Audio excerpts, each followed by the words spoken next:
नमस्कार मित्रांनो, Indian stock मार्केटमध्ये 3,000 पेक्षाही जास्त लिस्टेड कंपन्या आहेत, ज्या मार्केटमध्ये काम करत असतात.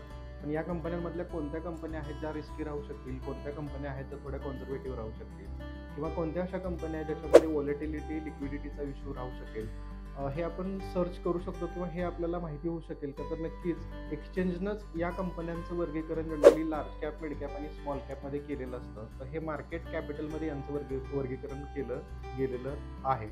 तर मार्केट कॅपिटल म्हणजे नक्की काय येतं? तर या कंपनीच्या शेअरची प्राइस मल्टिप्लाय बाय त्या कंपनीचे असणारे शेअर्स आणि त्याच्यावरूनच त्या कंपनीचं एक व्हॅल्युएशन काढलं जातं आणि ह्या व्हॅल्युएशन्सवरूनच मार्केट कॅपिटलवरूनच कंपन्यांचं वेगवेगळं वर्गीकरण होतं. तर या लार्ज कॅप, मिड कॅप आणि स्मॉल कॅपमध्ये रिवॉर्ड किती असतो, रिस्क किती असू शकते, व्हॉलेटिलिटी किंवा लिक्विडिटी किती राहू शकते आणि याच्यासोबतच इन्स्टिट्यूशनलचं बाईंग किती राहू शकतं, हे जर तुम्हाला डिटेलमध्ये शिकायचं असेल तर तुम्ही नक्की DM करा किंवा आपल्या ऑफिसला व्हिजिट करून तुम्ही आपला बेसिक्स टू ॲडव्हान्सचा कोर्स चेकआउट करू शकता. थँक्यू.